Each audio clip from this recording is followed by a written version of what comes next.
Bonjour, bienvenue pour ce dernier épisode de la Minute Gunge Aguindi sur la performance. Aujourd'hui, nous parlons de performance financière.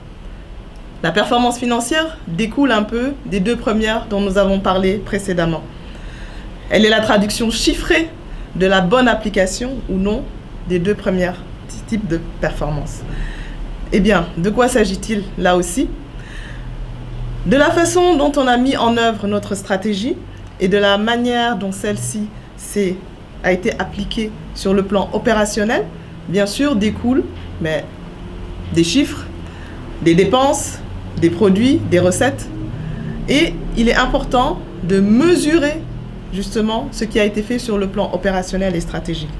Comment on le mesure ? Eh bien, en prenant note des chiffres qui sont faits, en calculant bien sûr les dépenses, mais en essayant aussi de les jauger, en essayant de les maîtriser, puisqu'il existe, en fonction des différents types de secteurs d'activité, des standards ou des normes de performance qui peuvent porter soit sur le chiffre d'affaires de l'entreprise, sur son résultat, sur ses marges, bien sûr, et aussi sur ses ratios, sur le type de personnel qu'elle emploie et sur la performance de ce personnel.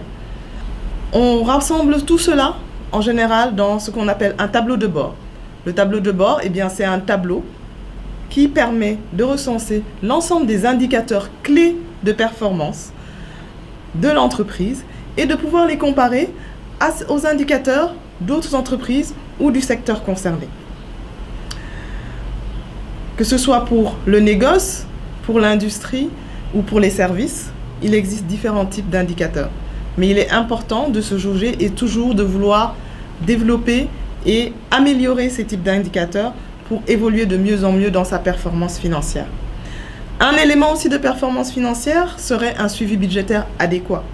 Élaborer un budget, le suivre, mesurer, savoir si on a dépassé ou pas son budget et quelles en sont les raisons pour mieux se préparer pour l'année qui suit à mieux l'exécuter et être en phase avec ses objectifs de performance.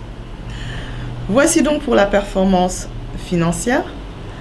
Je n'en dirai pas plus aujourd'hui.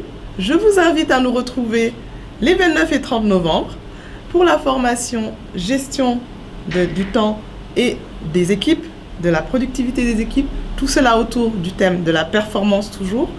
Pour en savoir beaucoup plus, n'hésitez pas à vous inscrire sur nos pages LinkedIn, Facebook ou à nous contacter directement, contact@jngcorp.com.